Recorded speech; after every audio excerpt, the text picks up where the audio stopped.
Hey YouTube, I hope everyone is well. Peace and power to everyone. I am sleepy as you can hear. I was supposed to start this book for M.W. Smith a couple of days ago. So I'm just going to dive in here and I'm going to read until I just can't take it anymore, okay? So this book is number one, olivercowardy.com. That's where the book is. And this is the view of the Hebrews exhibiting the destruction of Jerusalem, the certain restoration of Judah and Israel, the present fate of Judah and Israel, and an address of the prophet Isaiah relative to their restoration. It's by Ethan Smith, pastor of a church in Pulte, that's Vermont. If I'm wrong, don't nail me to the cross. Y'all know how y'all like to do. Anyway, these be the days of vengeance, Christ. Yet a remnant shall return, Isaiah. Pulteney, VT, printed and published by Smith and Shute, 1823. Okay, y'all, so y'all know I like to start from the beginning. I won't be doing that with this book. Why? Because some of it is pertinent to the information, some of it is not. And I have a short attention span, and I have to do what works for me. But like I said, I'll leave the link. Feel free to read the introduction, and if something is important there, hit me in the comment section. I might go back, maybe. Or you can just express what's there in the comment section. So this is chapter 1, the destruction of Jerusalem. The land of promise was long a land of wonders. The Hebrew nation there was for many centuries the cradle of the truth and only church of God on earth.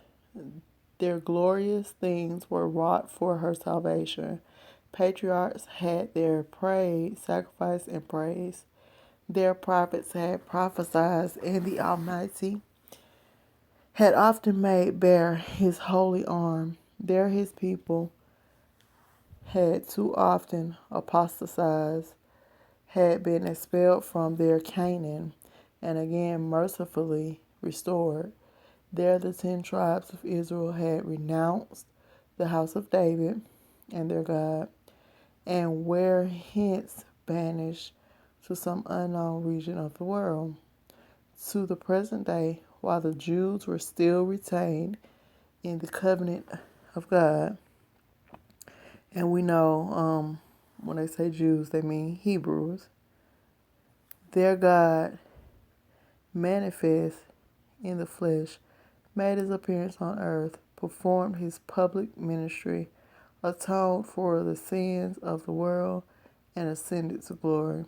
There, the first heralds of the gospel dispensation commenced their ministry, and thence the wonderful scheme of grace was propagated through the nations. Jerusalem was the capital of this earthly Canaan. Glorious things were spoken of this city of our God, beautiful for situation. The joy of the whole earth was this Mount Zion, on the sides of the north, the city of the great king. This for many centuries might be called God's capital on earth. God said, alluding primarily to this city, for the Lord has chosen Zion to be an habitation for himself.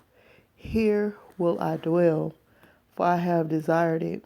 Here great things were done in divine faithfulness, which led the psalmist to say, God is known in her places for a refuge.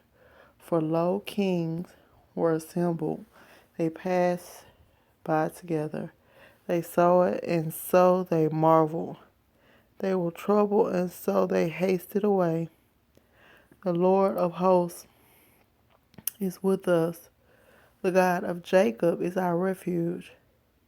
In Salem stood his tabernacle, and his dwelling place in Zion. There brake he the arrows of the bow, the shield, and the sword of the battle. This city of God long answered well to its name.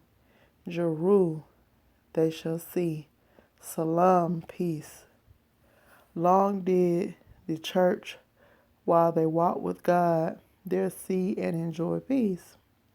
But alas, we find recorded of this city, temple and nation of the Jews, a fatal reverse. They found the sentiment in their sacred oracles fulfilled. The Lord is with you while ye be with him, but if ye forsake him, he will cast you off. The Jews became carnal, crucified the Lord of glory, and they fell under the denunciations, denunciations, denunciations, and the full execution of his wrath. Their lawgiver Moses and their prophets had long thundered against them, that when they should become of the character they finally assumed, the most tremendous judgments of God should cut them off, and the Messiah uttered against them, in consequence of their rejecting him, a new edition of these fatal denunciations, which we find in Matthew, Mark, Luke, in Luke, to which the reader, if referred, these were to have a primary fulfillment in the desolation of Jerusalem and of the Jewish commonwealth. The primary fulfillment, Christ assured, should take place on that generation, and the denunciation was fulfilled. And he said that we could find this in Matthew 24, Mark 13, Luke 19, 41 through 44, chapter 21 and 23, 27 to 30, to which if the reader referred. Okay. So this fulfillment, inasmuch as it demonstrated the truth and divinity of our Savior, exhibited a type of the destruction of Antichrist and of the wicked at the end of the world, and shows the danger of rejecting the Son of God, ought to be duly noted in the church and frequently contemplated. It is a subject too much neglected and forgotten in the present Christian world. I design then to give a concise description of the event in which Jesus Christ came in awful judgment upon the infidel Jews and vindicated his cause against his persecutors and murderers. But some preliminary remarks will first be made. This noted city was built on two mountains and contained two parts called the upper and the lower city.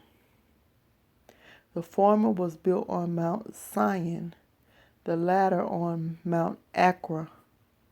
The city is supposed to have been founded by Melchizedek and then called Salem or Solima. The warlike Jebusites possessed it when Israel entered Canaan. In the higher city, they long defended themselves against the Hebrews. Here they remained till David subdued them and called their city the city of David.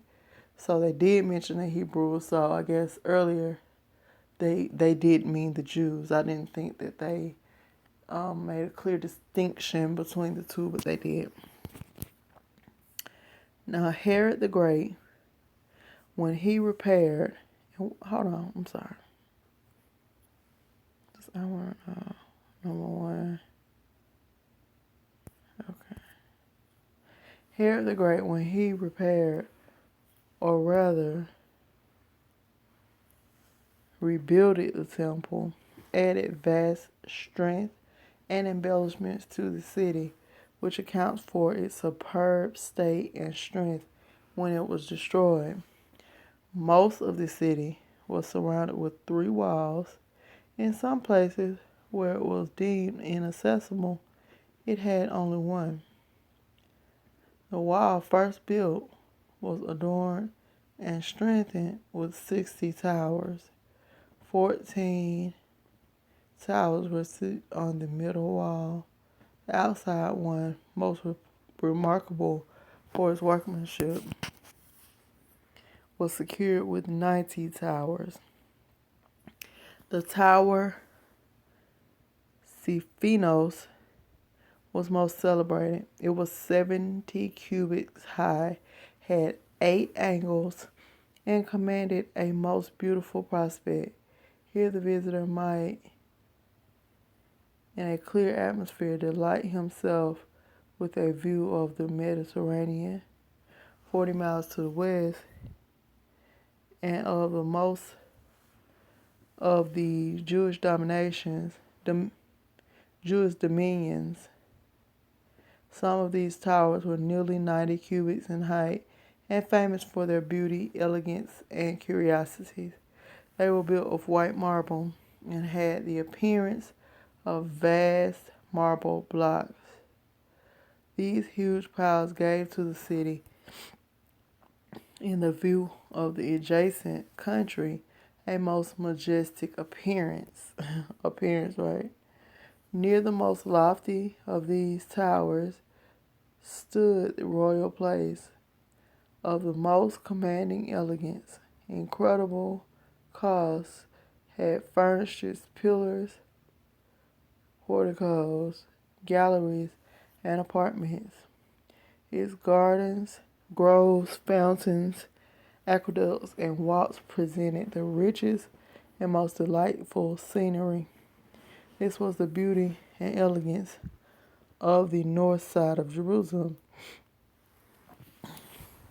On the east side stood the temple and the fort of Antonio over against Mount Olivet. Excuse me, y'all. I'm sorry, I'm sleeping. This fort, built on a rock of 50 feet in height, of inaccessible steepness, overlaid with slabs of marble. The castle of Antonio stood in the center of this fortress. The workmanship of this castle made it more resemble a palace than a castle. A tower adorned each square of the fortress, one of which was 70 cubits high and commanded a full view of the temple. The temple was in many respects the most astonishing fabric ever beheld. Its site was partly on solid rock, originally steep on every side. The lower temple had a foundation of vast dimensions and said to be 300 cubits from its lowest base. The foundation was composed of stones 60 feet in length, and the lower part of the superstructure was composed of stones of solid white marble, more than 60 feet long and 7 by 9 feet in bigness. 4 furlongs compassed the whole pile of building, which was 100 cubits high, with 160 pillars to afford both support and ornament.